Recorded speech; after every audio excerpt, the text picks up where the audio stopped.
Guys, it's done. It's finally done. Third year is complete.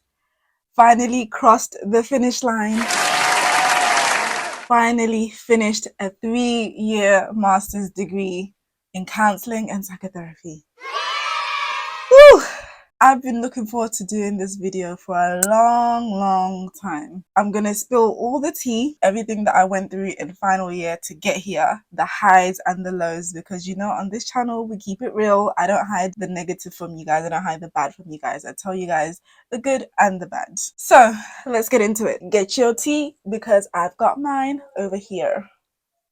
So let's rewind to October of 2023 when third year began. This year was challenging in so many ways. Academically, emotionally, financially, you name it, challenge after challenge.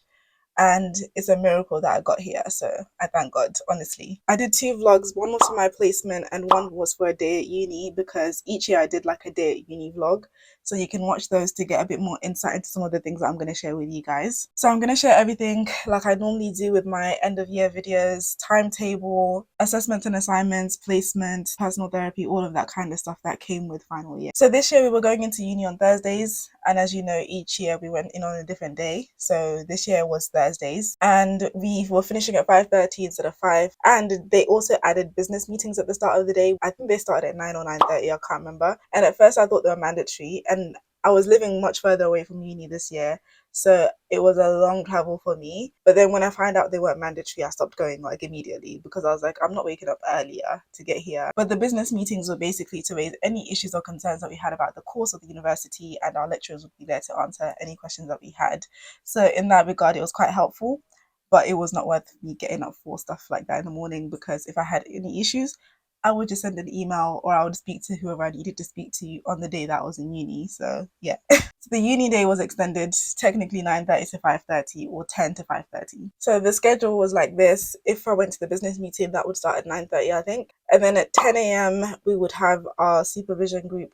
This was the supervision group for discussing our work with our clients and placement. So during this time, we would have 1 or 2 people present a 10-minute recording of a session with a client that they had. Clients had to approve of having their sessions recorded for us to be able to use them in these sessions. So the whole point was that we'd bring in a recording where we feel like we didn't perform as well as we wanted to, and it wasn't the best session that we could have had with a client, or the 10 minutes of the session that wasn't as good as we would have hoped, in order to get feedback and learn from it, rather than bringing in a piece of work which was really good. And we took it in turns to present. So each term we'd probably only present once, because I think there was like maybe 7 of us in a group. You'd probably present like once or twice a term, depending on if there was absences or anything like that. So we would have that session from 10 to 11:30 and play the 10-minute recording, talk about it and get feedback. And then if we had any other questions we wanted to ask, then we would. Sometimes 2 people would present, so 45 minutes each, just depending on what the session was like. And in all honesty, I did my best to bring in some of like my worst sessions possible, because I really needed the feedback, and honestly it was helpful that I did do that. So yeah, I got a lot of good feedback for the times that I brought in sessions that were, I felt like could have been so much better, and talking about what was going on for me and stuff like that. So that was what that supervision group was for. And then after that we'd have a 30-minute break, and then we'd come back in at 12 for a lecture from 12 to 1:30, and this would normally be around theory, or it'd be about writing the dissertation. And then we'd have our lunch break from 1:30 to 2:30. At 2:30 we had to go to a process group for an hour from 2:30 to 3:30. Now process group, I think I've mentioned before, like I've never liked it, didn't understand what it was for, and I kid you not, I don't think most of the lecturers even knew exactly what it was for, because in all the time that we asked them, like, what is this process group for, what are we meant to do from first year, second year, third year, we'd always be asking like, what's the process, like what are we supposed to be doing here, what's the purpose of it? Because we'd sit in a circle. So our whole year was split into 2 groups, and then we'd sit in a circle. We'd be in different rooms, by the way, so the whole year group was split into 2 separate groups in different rooms, and with 1 lecturer presiding over the process. And it was 1 hour. Basically we could talk about whatever we wanted to talk about. Yeah, most of us didn't really know exactly what like was off limits or not. The only rule we had was whatever we spoke about within the process group, we did not speak about outside of the process group. That was the only rule, and to just obviously respect each other and stuff like that. But yeah, sometimes we just sit there in awkward silence for like 10 minutes, 20 minutes before anyone said anything. Sometimes someone would come and be like, oh, they want to talk about this. Sometimes here and there the lecturer would intervene and, you know, help us to kind of ask questions and stuff like that. But for the most part, this final year, like third year, I decided like I didn't want to talk. I didn't want to contribute. I didn't want to do anything in the process group. So I spoke as little as I could, and I got through most of the year without having to talk very much. Like most process groups, I was like looking at my nails, I was looking around the room, I was trying to stay awake, I was like drinking my tea or drinking water or whatever I had. Like I just didn't really see any benefit in it, and I just didn't want to speak as much, so I chose not to. But towards the end of the year, some people were like, Chrissy, we've noticed you haven't been speaking much. What's up with that? So yeah, had a few times when I had to speak and like talk about myself or talk about what was going on for me and stuff like that. But for the most part, process group didn't like it, never did, and still to this day, even if I ask the lecturers, they can't give like a straight solid answer that made us all go, yeah, now we get it. Now we understand why process group exists. Like no. I feel like they should have got rid of it a long time ago and replaced it with something else that's a bit more practical and helpful. But it is what it is. It's done now. I'm just grateful I never have to do another process group again, I hope. So after this process group, we had a 30-minute break from 3:30 till 4. And then from 4 to 5:30, we would have our last lecture of the day, which sometimes, was a bit difficult to have after like an emotional, sometimes the process group was like really emotionally intense. And then having to come back and have another lecture at the end of the day, it was difficult to stay awake and, just have energy for it. And that was like the main structure of our days. Here and there, once in a while, I think it was once a term, had supervision with our research supervisor. So the dissertation paper that we were writing, we would have once a month. I think it would be like half of the day. So instead of like process group and a lecture, we would have supervision, 2 of those segments. So more like 3-4 hours of sitting with our research supervisor in our group of like 5 or 6, I think. And we would talk about our research project, where we're at in terms of writing our dissertation, planning and getting advice and guidance. We had that once a month with our supervisors. So that was like a variation in the schedule. And then also at the end of the year, we had like one last big process group with both of the groups put together. And it was for everybody. And people kind of said goodbye. And some people came with gifts and stuff to give to the group. Unfortunately, I think everyone had to speak. So in that one, I also spoke. So there was a few variations in the schedule. And even with our supervisors that we had in the morning, we had a meeting with them once a term to discuss like placement and how things were going as well. That would mean we didn't have the regular supervision group and we didn't bring in recordings. You would just come in for the 30 minutes that you have and then speak to your supervisor one-on-one about how placement and stuff is going. They had to fill in a form assessing our abilities in terms of placement and working with clients as well. So that was another variation in the schedule. And also something else that they did in the final year was they were monitoring our attendance so much, because they noticed like people weren't coming to certain things, especially like the process group. They noticed people just weren't turning up as much as they used to. So this year they were like, we're monitoring you guys, like we're watching you guys. If you don't come and you miss 2 sessions, you're gonna have to write a short essay on why you didn't come. So if you miss 2 days of uni or 2 process groups, yeah, they'll email you like, hello, so you need to do this essay to explain why you didn't come and how it made you feel and how you think the group felt that you weren't there.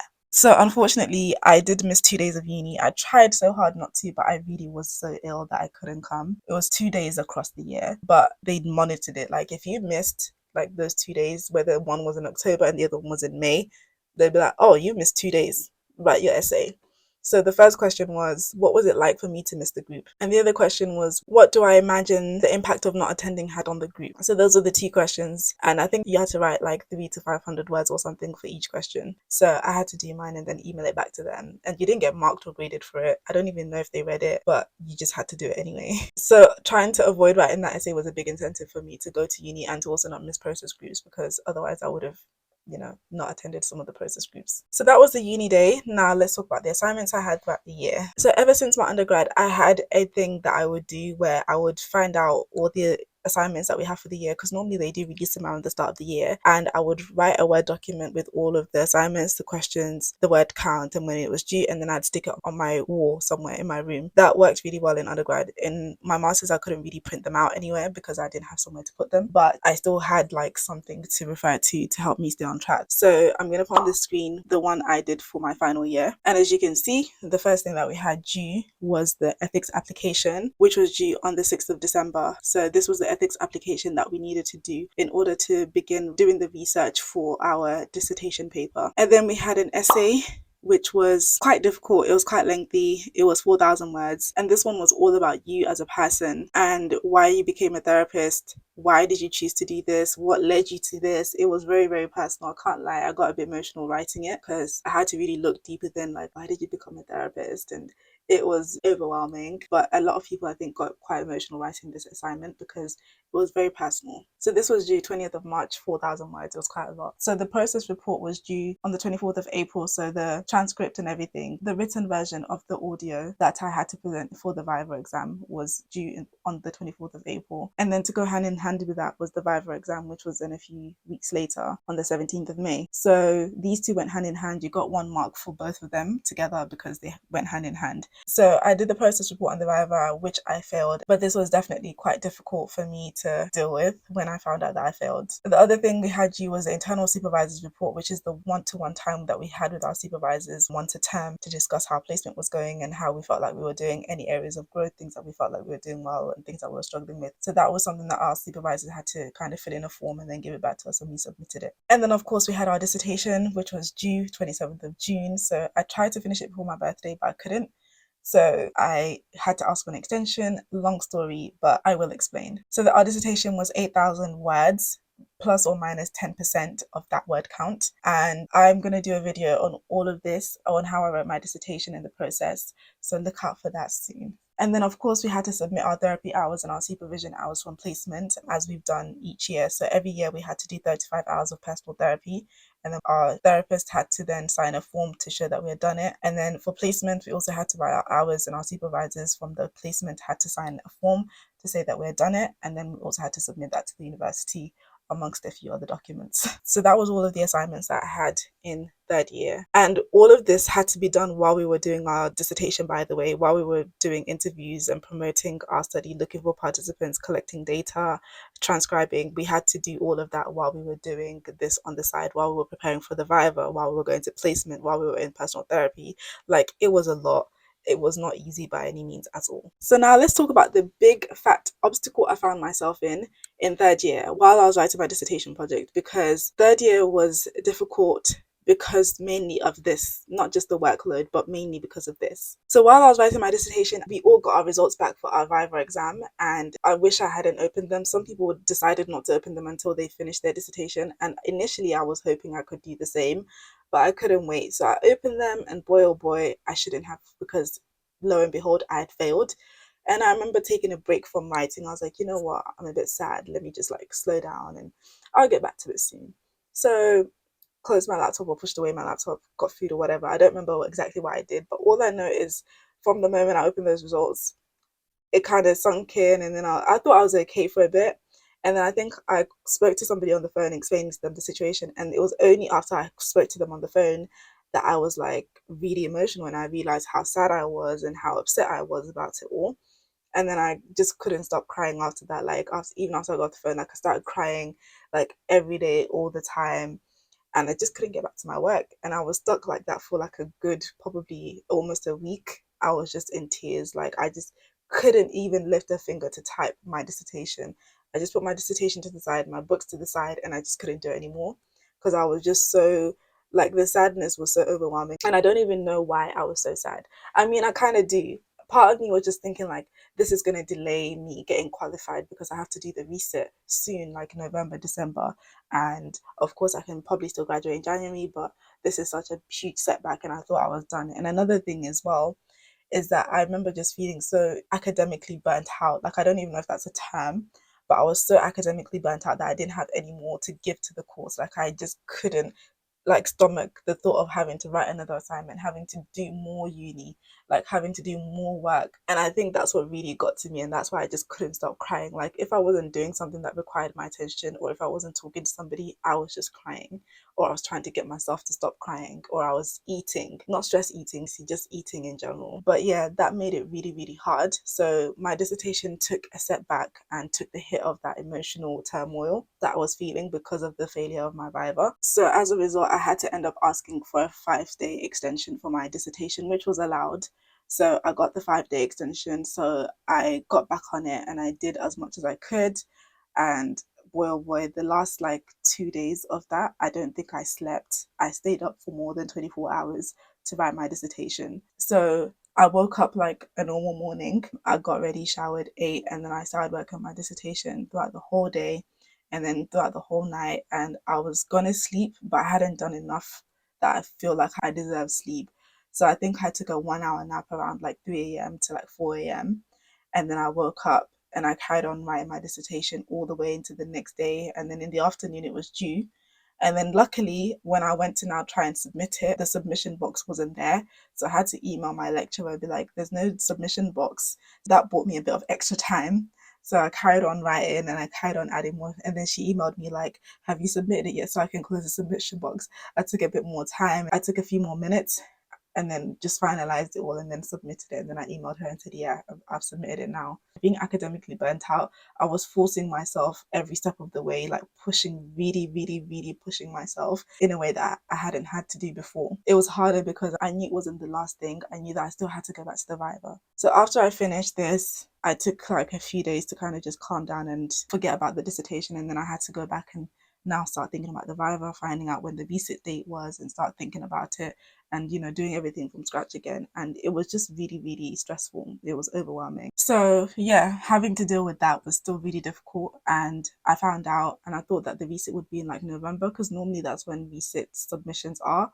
But for some reason, they made my VSIT all the way in January, which had its pros and cons. Although one of my other colleagues had her VSIT in December, and then mine was in January along with someone else as well. It was quite disappointing because then the day that we got our results, which was a week after we did the VSIT, as if it wasn't painful enough that we couldn't graduate with everybody else, the results came out on the day that would have been our graduation day, the day that everybody else was graduating. So it was a bittersweet day. Like, I was glad I passed and I got my results, and, you know, the VIVA was all complete and I was now qualified. But then it was also the day that could have been our graduation. So that was quite difficult. And of course, there was another little obstacle that I had faced, which I spoke about in my day at uni vlog, about how there was some kind of issues that the university had with my YouTube channel because somebody anonymously reached out to them and complained about my YouTube channel. So I had to change the name for a bit, and then all of these other things came up. And I do think some of that had to do with the reason I failed the VIVA. I think just a natural bias came into play because the person who was given the complaint is the person who was the chair for my VIVA, which was unfortunate. But it is what it is now. It's all done and dusted, and I am done with uni and I'm finished. So I'm looking forward to my graduation. And of course, I'll do a vlog and show you guys everything from my graduation day, hopefully. So I am more than ecstatic to finally be finished. And yeah, this is going to be the last year review because, yeah, I'm finally done with the 3-year masters. Like, look, we started all the way in 2021 and now we're here. The channel started in 2022, but I started the masters in 2021 and we're finally here. So, yay! So happy and so grateful for all of you guys who have been with me on this journey. This is just the beginning. There's so much more to come. I have so many other video ideas and so many other things to show you guys as I move on to the next stage of this journey. So yes, be sure to watch the other vlogs that I did from this year if you haven't already, and I will see you in the next video. Have a lovely day or night wherever you're watching from. Bye.